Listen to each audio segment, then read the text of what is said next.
মধুমাখা এই আর কৃষ্ণ কেশব কৃষ্ণ কেশব সুধামাখা এই নাম হরি নাম মধুমাখা এই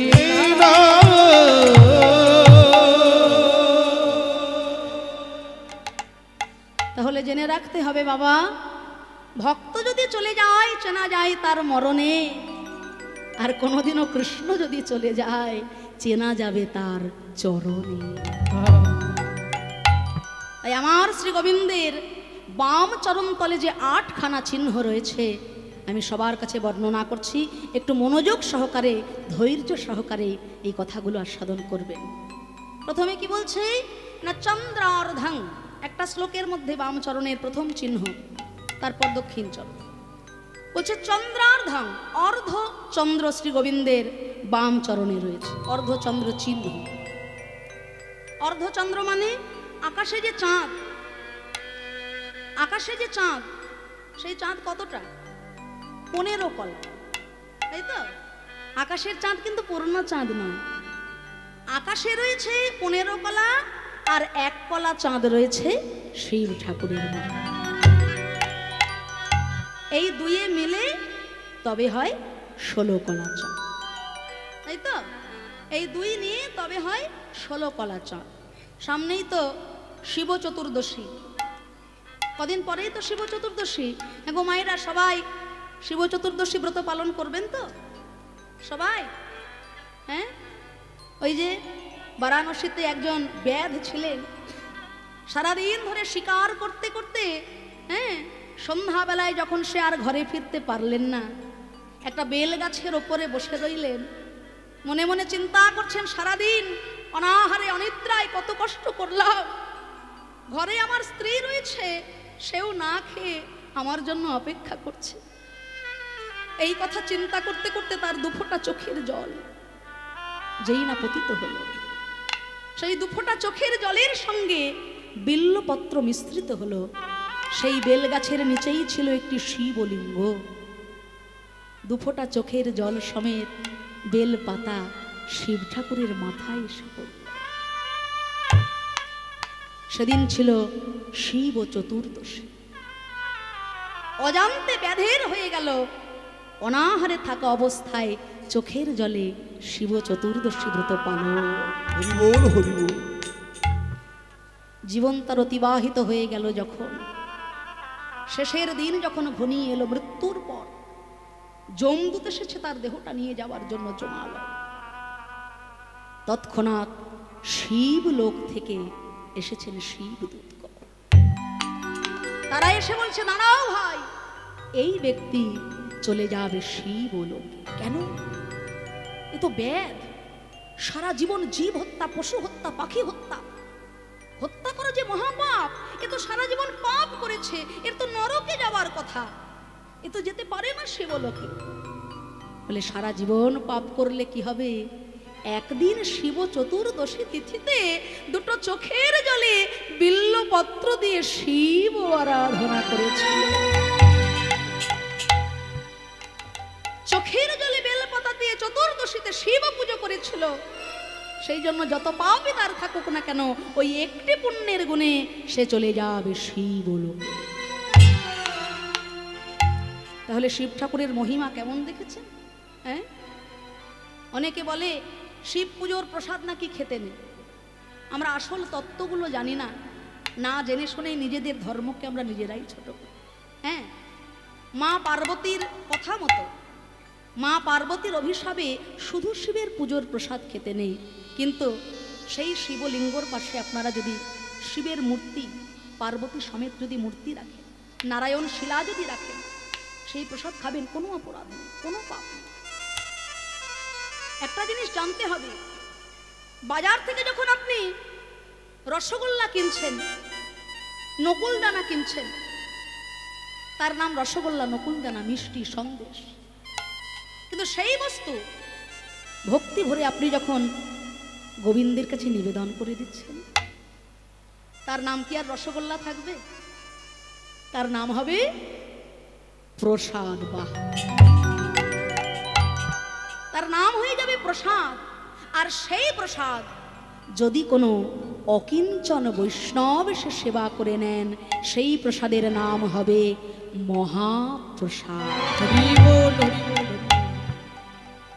ভগবান সেবা করলে হয় প্রসাদ, আর সেই প্রসাদ বৈষ্ণব সেবা করলে হয়ে যায় মহাপ্রসাদ। তাই আগে বিষ্ণুর চরণে নিবেদন করবেন। দেখবেন ব্রাহ্মণরা যখন শিব পুজো করে নমো বিষ্ণু, নমো বিষ্ণু, নমো বিষ্ণু বলে নিবেদন করে। তাহলে বিষ্ণুকে নিবেদন করার পর সেই ভোগ যখন শিব ঠাকুর পাচ্ছেন, তিনি মহাবৈষ্ণব। ভগবান প্রসাদ পাওয়ার পরে যদি বৈষ্ণব প্রসাদ পায়, সেই প্রসাদের নাম হয়ে যায় মহাপ্রসাদ। হরি বল, হরি বল। আর সেই মহাপ্রসাদ যদি ভক্ষণ হয় বাবা, অভক্ত ভক্ততে পরিণত হয়ে যায়। আমরা মনে করি শিব চতুর্দশীটা ওই গাঁজা ভাং নেশা করার দিন, বলে বাবার প্রসাদ, হ্যাঁ আমরা খেলেই দোষ, আর বাবার প্রসাদ, হ্যাঁ বাবার প্রসাদ খেলে কোনো পাপ হবে না। আচ্ছা, আমরা আসল তত্ত্বগুলো জানি না। নিজেদের ধর্মকে আমরা নিজেরাই জলাঞ্জলি দিচ্ছি। অবলীলায় আমরা গান গেয়ে বেড়াচ্ছি, কৃষ্ণ করলে লীলা, আমরা করলে বিলা। কি আমার ধর্ম? হয় অন্যান্য ধর্মে আপনারা দেখেছেন তাদের নিজেদের ধর্মকে ছোট করতে, অবহেলিত করতে। ইসলাম ধর্মের ভাইদের দেখি, এই তো কদিন আগে আসামে গিয়েছিলাম, একটা বাড়িতে আমাকে থাকতে দিয়েছিল, তা দোতলার ছাদে উঠে দেখি পাশেই ছিল একটা মসজিদ। ইসলাম ধর্মের ভাইরা দিনের মধ্যে 5টা বার পুকুর ঘাটে আসছে, তাদের নিজেদের ক্রিয়াকর্ম করে হাত পা পরিষ্কার করে নিতাই গৌর, হরি বল, হরি বল।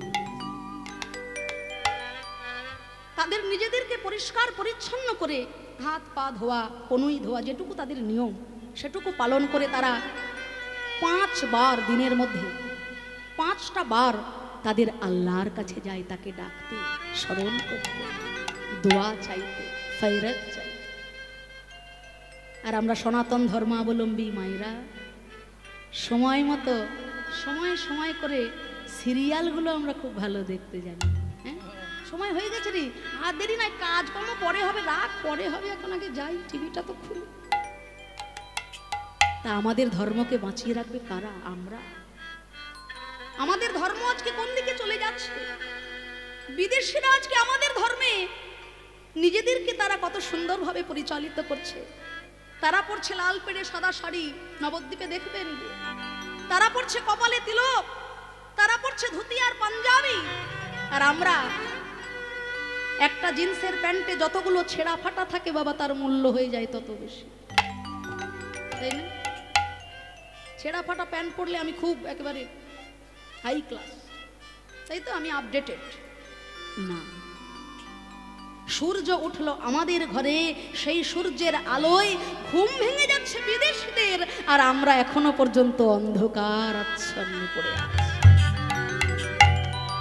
জানতে হবে, সমুদ্র মন্থন কালে যখন হলাহল বিষ উঠেছিল, দেবতাগণ ত্রাহি ত্রাহি রবে, সৃষ্টি চলে যাচ্ছিল রসাতলে, সেই সময় পরমেশ্বর শিব ঠাকুর, শিব শম্ভু, তিনি ওই হলাহল বিষ পান করেছিলেন। বিষ পান করে ওই হলাহল বিষে তার কণ্ঠটা নীল হয়ে গেছিল, তাই শিবের অপর নাম নীলকণ্ঠ। তো এই হলাহল বিষ পান করার পর শিব ঠাকুরের সারা অঙ্গে সারা গায়ে জ্বালা, অসম্ভব জ্বালা শুরু হলো। তা দেবতাগণ সেই জ্বালা হতে তাকে প্রশমিত করার জন্য ভাং পাতা হয় শীতল ঠান্ডা, ভাং পাতা বেটে সেই ভাং পাতার সঙ্গে দুধ মিশ্রিত করে শিব ঠাকুরকে সেবা করিয়েছিলেন জ্বালা হতে মুক্ত করার ঔষধি হিসেবে ব্যবহৃত হয়েছিল ওই ভাং পাতা। ভাং পাতার রস বেটে দুধের সঙ্গে মিশ্রিত করে শিব ঠাকুরকে সেবা করানো হয়েছিল ওই হলাহল বিষের জ্বালা হতে মুক্ত করার জন্য। আর তারপর সুবাসিত গঙ্গা জল ঢালা হয়েছিল মাথায়। আমরা যারা যারা মনে করি ওই মদ গাঁজা ভাং খাওয়া হলো শিবের প্রসাদ, তাদেরকে বলবেন তো বাবা, শিব ঠাকুর তো হলাহল বিষ পান করেছিল, সামান্য একটু ইঁদুর মারা বিষ খেয়ে আমরা হজম করতে পারবো? শিব তো বিষ পান করেছিল সকলকে রক্ষা করার জন্য, জগৎকে রক্ষা করার জন্য, সৃষ্টি রক্ষা করার জন্য। আর সেই জ্বালায় তিনি সেবা করেছিলেন ভাং পাতা ঔষধি হিসেবে। আর আমরা সেটাকেই আজকে আমাদের সেবার দ্রব্য মনে করে ওই নেশার জিনিসগুলোকে আমরা আপন করে নিচ্ছি। শিব পূজা মানে নেশার দিন নয়, শিব পুজো মানে মহাবৈষ্ণবের আরাধনার দিন। আশ্রয় করিয়া ভজে তারে কৃষ্ণ নাহি ত্যাজে, আর সব মরে অকার। আশ্রয় করো কাকে? বৈষ্ণবকে আশ্রয় করো, তবে পূর্ণ বিষয়কে পাবে। পূর্ণ বিষয় শ্রী গোবিন্দকে পেতে গেলে মহাবৈষ্ণব শিব ঠাকুরের চরণ আশ্রয় করো। তাই সবাই মিলে আপনারা শিব চতুর্দশী ব্রত পালন করুন। তাই আকাশের ওই চন্দ্রদেবতার মাথায়, চন্দ্রদেবতার রয়েছে 15 কলা, আর শিব ঠাকুরের মাথায় রয়েছে 1 কলা। এই দুয়ে মিলে 16 কলার চাঁদ। তাহলে আকাশের ওই 15 কলার অর্ধেক নয়, অর্ধ চন্দ্র মানে 16র অর্ধেক। 16র অর্ধেক কত?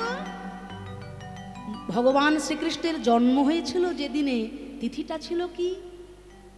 জন্মাষ্টমী। অষ্টমী তিথিতে কৃষ্ণের জন্ম। আর ওই অষ্টমীর চাঁদ কংসের কারাগারে মাতা দেবকীর কাছে এসেছিল কৃষ্ণ দর্শন করার জন্য। অষ্টমী তিথিতে চাঁদ এসেছিল কৃষ্ণ দেখতে, আর দেখতে এসে চাঁদ বলেছিল, হে গোবিন্দ, আমি আর ওই আকাশে ফিরে যাব না, আমাকে তোমার চরণে আশ্রয় দাও। কৃষ্ণ বললেন, চন্দ্র, তুমি যদি আকাশে ফিরে না যাও সৃষ্টিতত্ত্ব রক্ষা হবে না, তাই তুমি চলে যাও আকাশে, আর চিহ্ন রূপে অষ্টমীর চাঁদ রইল আমার চরণ তলে। নিতাই গৌর হরি বল, হরি বল। তাই অষ্টমীর চাঁদ শ্রীকৃষ্ণের বাম পদতলে প্রথম চিহ্ন। এই যে চিহ্নগুলো একটা একটা করে বর্ণনা করব মায়েরা। আমি কিন্তু একটু পরে প্রশ্ন করব যে কটা হলো, কি কি শুনলেন, কতটা মনে আছে। তা এরপরে যদি আপনারা কেউ উঠে চলে যান, আমি ভাবো উত্তর দেবার ভয়ে উঠে চলে যাচ্ছে। উঠে গেলে কিন্তু হবে না, সবাইকে মন দিয়ে শুনতে হবে। আর যে কটা বর্ণনা আমি করব সব গুণে রাখবেন, কি কি বর্ণনা করলাম, কি কি রয়েছে প্রত্যেকটা মনে রাখবেন। আমি যখন প্রশ্ন করব আপনাদের বলতে হবে। তাহলে প্রথম চিহ্ন কি? বাম পদে চন্দ্রার্ধং কলসং, 4টে কলসি। ওই যে পূর্ণ কুম্ভ, আমরা স্নান করতে যাই না, এলাহাবাদ, হরিদ্বার, নাসিক, তাই না? আমরা এসব জায়গায় স্নান করতে যাই না? তা পূর্ণ কুম্ভ ভগবান কৃষ্ণের চরণে ওই পূর্ণ ঘট রূপে 4টে ঘট বিরাজ করে। ভক্ত বলছে, ভগবান কৃষ্ণের চরণে যদি তোমরা আশ্রয় নিতে যাও, ওই 4টে কুম্ভের স্নান কৃষ্ণ চরণ তলেই তোমরা পেয়ে। 4টে ঘট পূর্ণ কুম্ভ।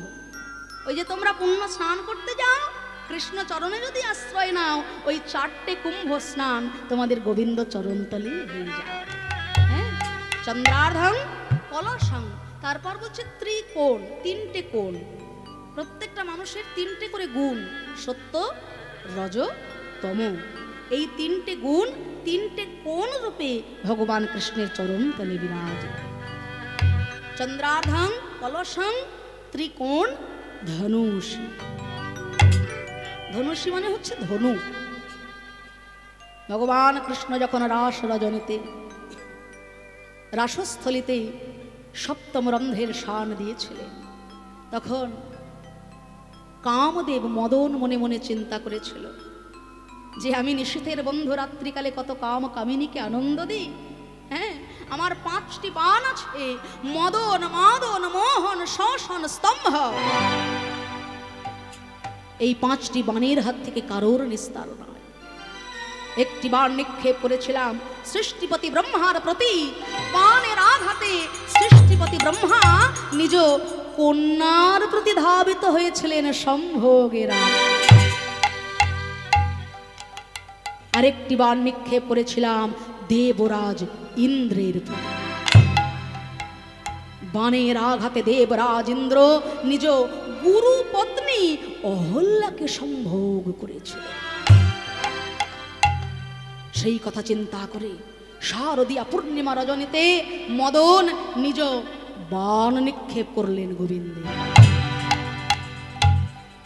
বন গোবিন্দ দেখা মাত্রই তার সকল কিছু গোবিন্দের চরণে বিকাল বিকাল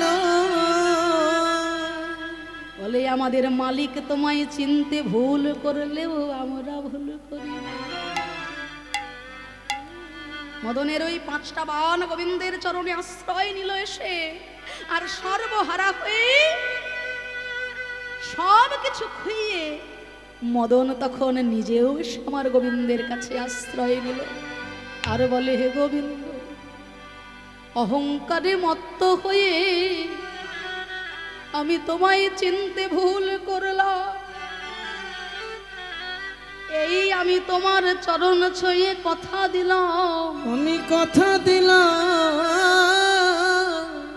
যতদিন তুমি এই বৃন্দাবন ভূমিতে লীলা করবে আমি তোমায় কথা দিলাম, মধুর বৃন্দাবনে আরে আসব না, মধুর বৃন্দাবনে আরে আসব না, মধুর বৃন্দাবনে আর আসব না, আমি তোমার চরণ ছুঁয়ে কথা দিলাম, বৃন্দাবনে আরে আসব, আমি তোমার চরণ ছুঁয়ে কথা দিলাম, মধুর বৃন্দাবনে আরে আসব না।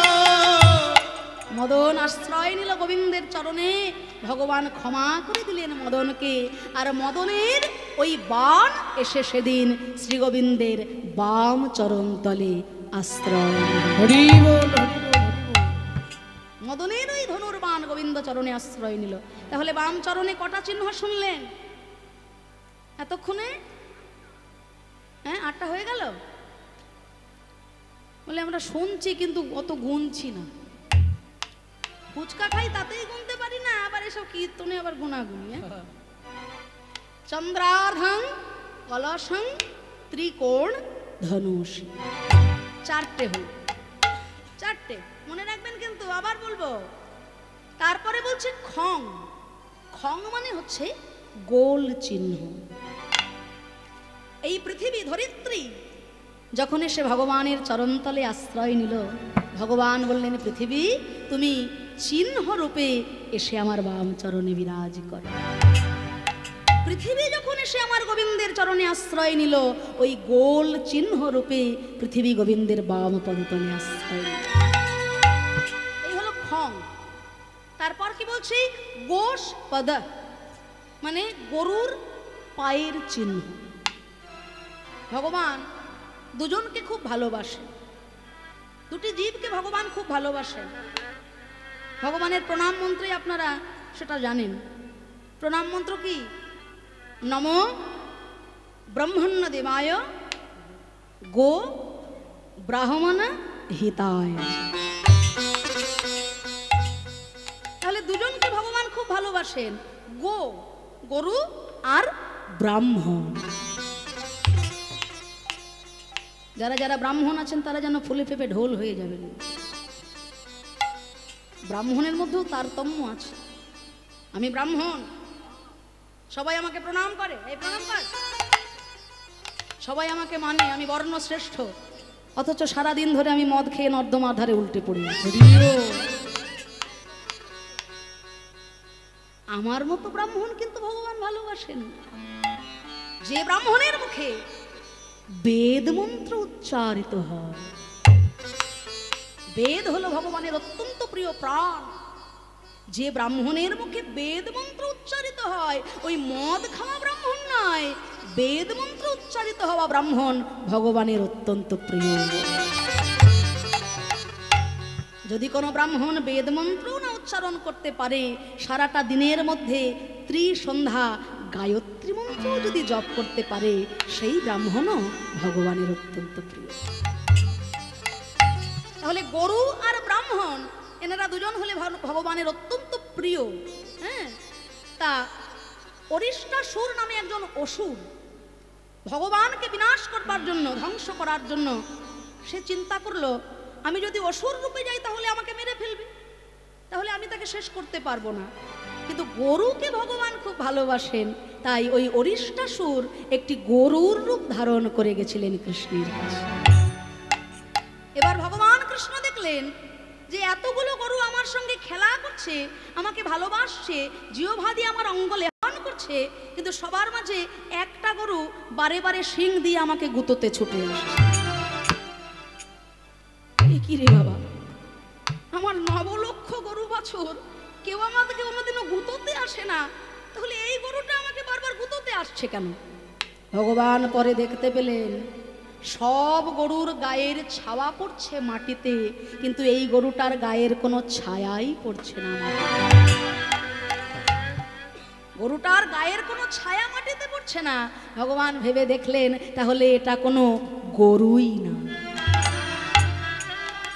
বুঝতে পারলেন যে অরিষ্টাসুর আমাকে হত্যা করার জন্য গরুর রূপ ধরে এসেছে। গরুর ওই 4টে পাকে ধরে ভগবান বনবন বনবন করে ঘোরাতে লাগলেন। ঘোরাতে ঘোরাতে জঙ্গলের মধ্যে আছাড় ফেলে দিল। ওই গরু তখন 4টে পা ওপর দিকে করে প্রাণ হলো তার ওষ্ঠাহত। গরু রূপে অরিষ্টাসুর তখন মৃত্যুবরণ করলো। ভগবান চিন্তা করলেন অরিষ্টাসুর মরেছে কিনা আমাকে তা দেখতে হবে। তাই ওই 4টে খুরের উপরে দাঁড়িয়ে ভগবান ত্রিভঙ্গ বঙ্কিম ঠামে নৃত্য করেছিলেন। আর সেই নৃত্যের ফলে গরুর পায়ের চিহ্ন, খুঁড়ের চিহ্ন ভগবান কৃষ্ণের বাম পদতলে আশ্রয় পেল। অরিষ্টাসুর নামক অসুর। এখান থেকে ভগবান শিক্ষা দিলেন, যদি কেউ ভালোবেসে আমায় পেতে চাও, আমি তার কাছে তো ধরা দিই। যদি কেউ আমায় কাছে পেতে চায়, আমি তো তার কাছে যাই। কিন্তু যদি কেউ অশ্রদ্ধা, অভক্তি, অবহেলার সহিত আমার কাছে আসো, আমি তাকেও চরণ ছাড়া করে দিই না। তাই গৌর হরি বল, হরি বল, হরি বল, হরি বল। যে আমাকে চায় আমিও তাকে চাই, যে আমাকে না চায় আমি তাকে না চাই। চরণ ছাড়া আমি কাউকে করি না। যে আমাকে ভালোবেসে পেতে চাই তাকেও আমি কৃপা করি, যে আমাকে ভালোবাসে না আমি তাকেও কৃপা করি। বলি রাজার কাছে স্বয়ং ভগবান এসেছিলেন না, বলেছিলেন এই যে এইটুকু বামুন, হ্যাঁ এইটুকু বামুন, সে আবার কি চাইবে আমার কাছে? তা ভগবান কৃষ্ণ বললেন, ভগবান কৃষ্ণ তখন বামুন রূপ ধরে 3 পাদ ভূমি চেয়েছিলেন। 3 পাদ ভূমি চেয়েছিলেন। স্বর্গে মর্তে 2 পা চলে গেল, আর একটা পা কোথায় রাখবেন খুঁজে না পেয়ে বলিরাজ মাথা পেতে দিয়েছিলেন। বিন্ধ্যাবলী তিনিও মাথা পেতে দিয়েছিলেন। তাদের সন্তান রত্নাবলী মনে মনে চিন্তা করছিল, এইটুকু একটা ছেলে এত চতুর, এরকম ছেলে যদি আমার থাকতো, স্তনে কালকুট বিষ মিশিয়ে আমি তাকে সেবা করিয়ে মেরে ফেলতাম। ওই রত্নাবলী পরের জন্মে জন্মগ্রহণ করলেন পুতনা রূপে। হরি বল, হরি বল, হরি বল। বৃন্দাবনে এসে ভগবানকে স্তনে দুগ্ধ পান করিয়েছিলেন, আর স্তনদুগ্ধ পান করিয়েছিলেন।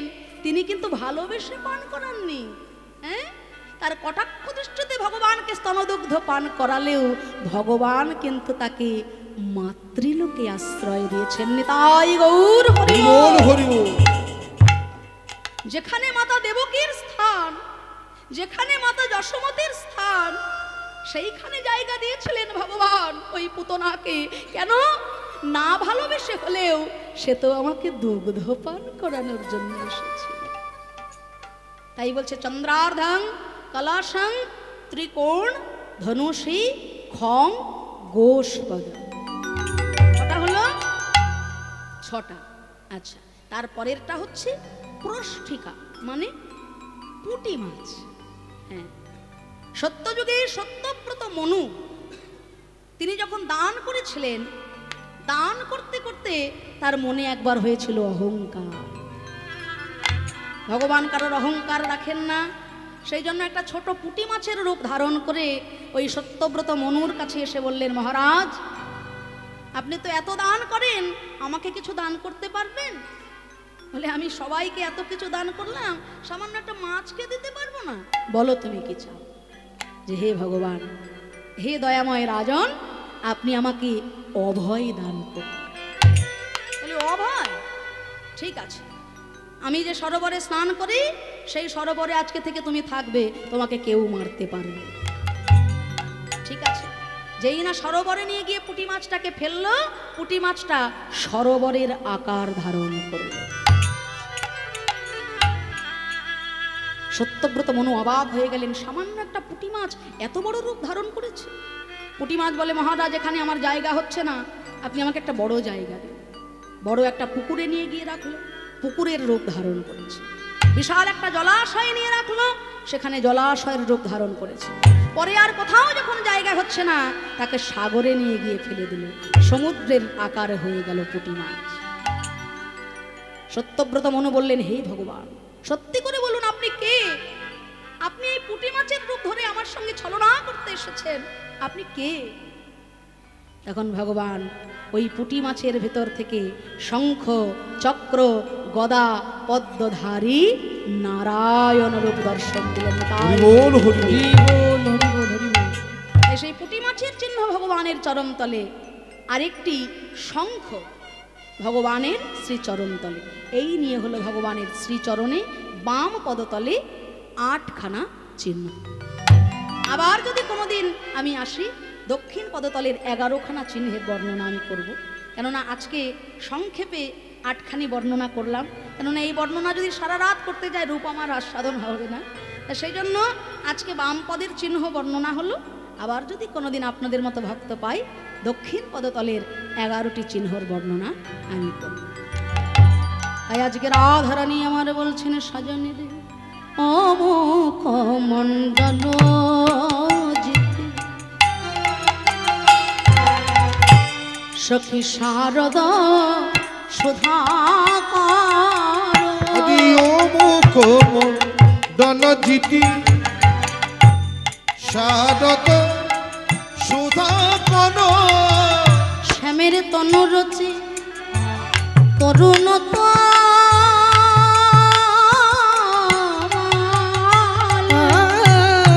তনুরুচি তরুণ আদি তনু রুচি তরুণ শ্যামের অঙ্গ নয় যেন কমল তরু, কমল তরু। সৈগ হঠাৎ দেখলে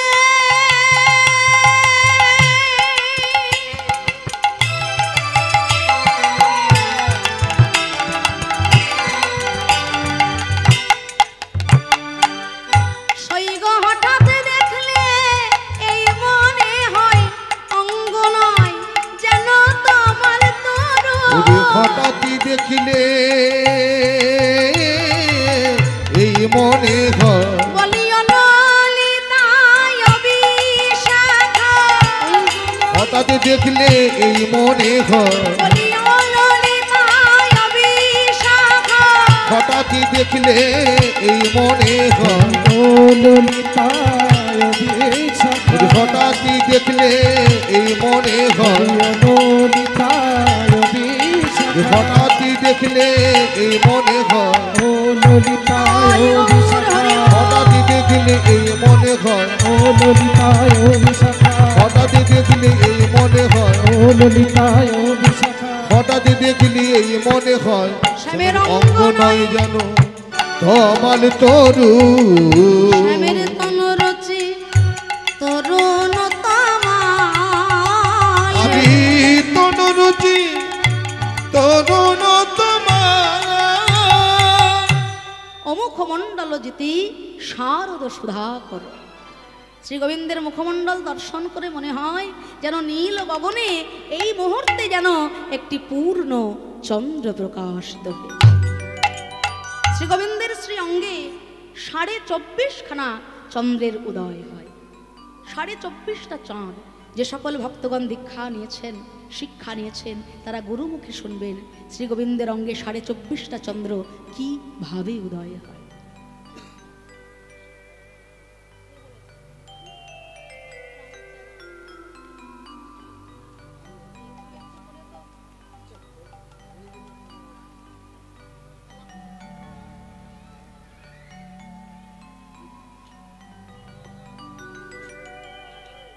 জানি তাই শ্রী গোবিন্দের সর্ব অঙ্গে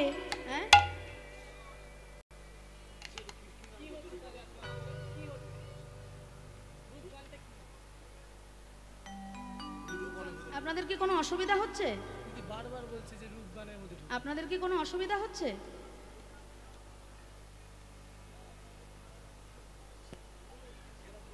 হ্যাঁ, কি অসুবিধা হচ্ছে বলুন? একটু আগে আপনারা এসে কি বলে গেলেন যে এখানে কেউ পালা শুনবে না, গান শুনবে না, আপনি গল্প করুন, বললেন তো একটু আগে এসে।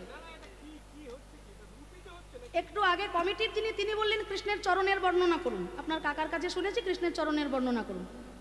তা সেই চরণের বর্ণনা করতে গেলাম, এখন আপনি এসে এই কথা বলছেন। দাদা আপনি পরবর্তী দল আনুন, আমরা এখানে গান করব না, আমরা মিলন দিচ্ছি, ওনারা যতটুকু রূপ গান জানে ওনারা করুক, আমরা করতে পারবো না। না না, যেখানে অপমান করা হবে আমি সেখানে গান করতে পারবো না, আপনারা করুন, আমি মিলন দিয়ে দিচ্ছি, ক্ষমা করবেন না। আশেপাশ থেকে আমি অনেকবার এগুলো শুনেছি, আর হবে না, দয়া করুন, আপনি পরবর্তী দল আনার ব্যবস্থা করুন, আমি এখানে গান করতে পারবো না। না না না, অপ্রাসঙ্গিক কথাবার্তা বললে আমি সহ্য করব না।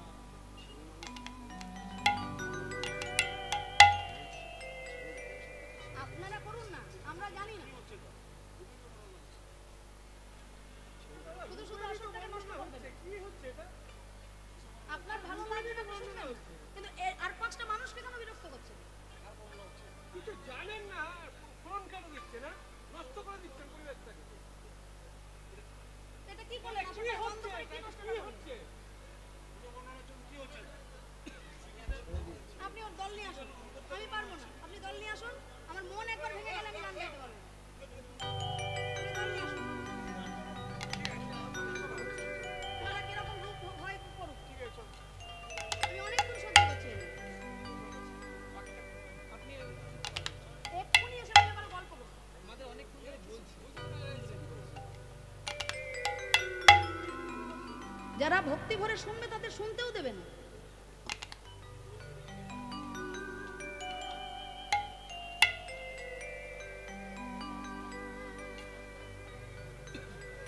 কি বলবো এবার, আপনারা বলুন, আমার তো এখানে কিছু বলার নেই।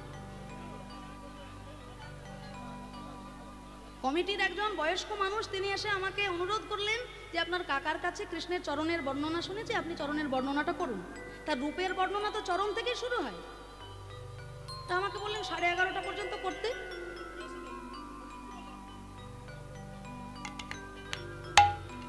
না, এটা অনেকক্ষণ ধরে হচ্ছে।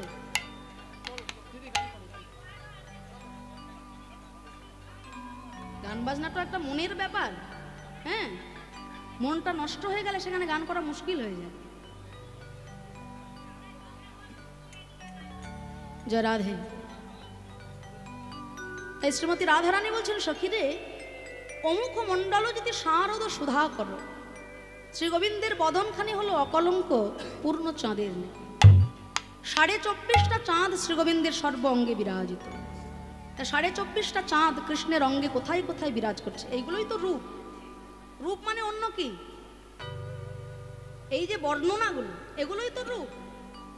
আমার কাকা কীর্তন সম্রাট, তার কাছ থেকে আমার এগুলোই শেখা, এর থেকে বেশি কিছু আমি শিখতে পারিনি। কৃষ্ণের কোথায় কোথায় কিভাবে কি জিনিস উদয় হচ্ছে, চরণে কি চিহ্ন, অঙ্গে কেমন কান্তি, সেগুলোই রূপ। কৃষ্ণের অঙ্গে 24.5টা যে চাঁদ, এই চাঁদের বর্ণনা হচ্ছে, এগুলোই রূপ। রূপ মানে এক্সট্রা অন্য কিছু নয়। তা সখী 24.5টা চাঁদ শ্রী গোবিন্দ অঙ্গে কোথায় কোথায় বিরাজ করছে শ্রীমতী রাধারানী বর্ণনা করছে। কোথায় কোথায়? করনখ চাঁদের ঠাঁ বংশীর উপর করে না, তার গীত মুরলীর তান সখী তান গো।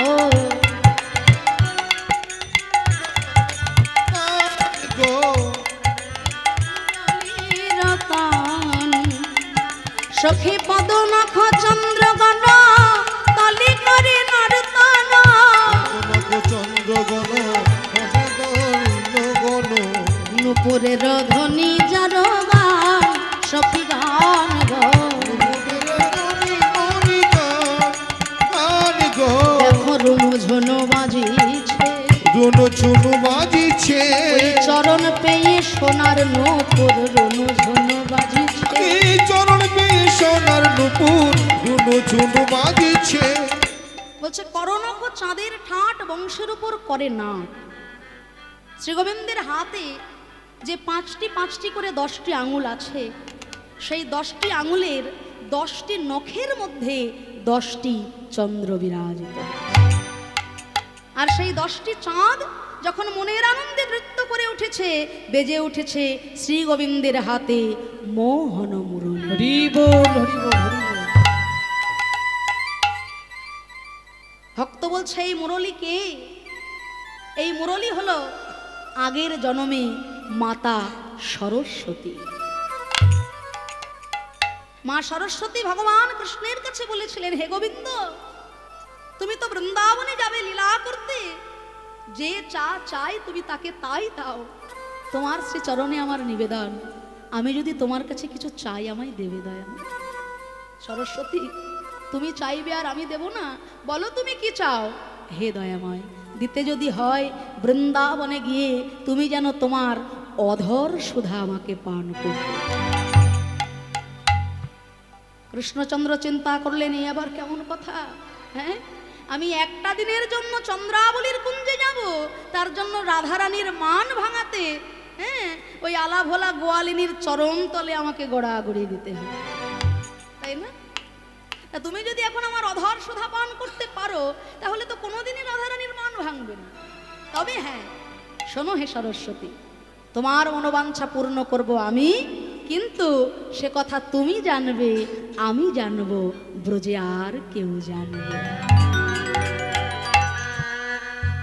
তুমি হবে আমার হাতের মোহন মুরলী, সদা সর্বদা আমার সঙ্গে থাকবে তুমি। আমি আমার মনের আনন্দ, মনের দুঃখ সকল কিছু তোমার মধ্যে দিয়ে বিতরণ করব যখন, তখন আমার অধর অমৃত তুমি বংশী রূপে পান করবে। হরি বল হরি বল হরি বল হরি বল। মাতা সরস্বতী বংশী রূপ ধারণ করে কৃষ্ণের অধরে এসে দেখলেন, এই অধরে এত সুধা আমি একা পান করে শেষ করতে পারবো না। তাই অধর সুধায় পরিপূর্ণ হয়ে মাতা সরস্বতী বংশী রূপে 6 রাগ 36 রাগিনী রূপে বিলালেন জগৎ সংসারের বুকে। সেই জন্য রাগ সঙ্গীত মানুষের এত ভালো লাগে।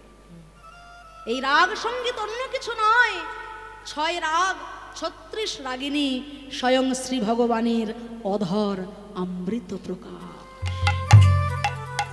তাই বংশীরূপে মা সরস্বতী শ্রী গোবিন্দের অধর অমৃত একা পান না করতে পেরে 6 রাগ 36 রাগিনী রূপে বংশীর মাধ্যমে জগৎকে বিতরণ করে দিয়েছে। তাই শ্রী গোবিন্দের হাতের ওই 10টি চাঁদ যখন মনের আনন্দে নেচে ওঠে, তখন শ্রী গোবিন্দের হাতের মোহন মুরলী বেজে ওঠে। তারপর পদনখ চন্দ্রগণ তলে করে নর্তন। শ্রী গোবিন্দের চরণে যে 5টি 5টি করে 10টি আঙুল আছে, ওই 10টি আঙুলেরও 10টি নখের মধ্যে 10টি চন্দ্র বিরাজ। সেই 10টি চাঁদ যখন মনের আনন্দে নৃত্য করে, শ্রী গোবিন্দের চরণের নূপুর রুনু ঝুনু বাজে গো, রুনু ঝুনু বাজে গো, রুনু ঝুনু বাজে গো। চরণ পেয়ে সোনার নূপুর রুনু ঝুনু বাজে গো, ওগো চরণ পেয়ে সোনার নূপুর রুনু ঝুনু বাজে গো, চরণ পেয়ে সোনার নূপুর আনন্দেতে মত্ত হয়ে, চরণ সোনার নূপুর আনন্দেতে মত্ত হই, আমি চরণে পেয়ে সোনার নূপুর, আনন্দেতে মত্ত হই, চরণে পেয়ে সোনার নূপুর রুনু ঝুনু বাজে গো। তাহলে হাতে 10টা চাঁদ আর পায়ে 10টা চাঁদ, কটা হলো? বলেছিলাম 24.5টা। মায়েরা ভালো করে হিসেব করে দেখুন। 2 গণ্ড সূচিকণ যিনি মুনি সুদর্পণ, 2 গণ্ড সূচিকণ সেহ 2 পূর্ণ চন্দ্র জানি আহামরি রে, আর সেও 2 পূর্ণ চন্দ্র জানি আহামরি রে, ললাটে অষ্টমী ইন্দু তাহাতে চন্দন বিন্দু, লোহাতে তুমি বিন্দু তাহাতে চন্দন বিন্দু সে হয় এক পূর্ণ চন্দ্র জানি আহা মরি রে। আর সেও এক পূর্ণ চন্দ্র জানি আহা মরি রে। তাহলে ওখানে তো হলো 20টা, হ্যাঁ? এরপরে কি বলছে? 2 গণ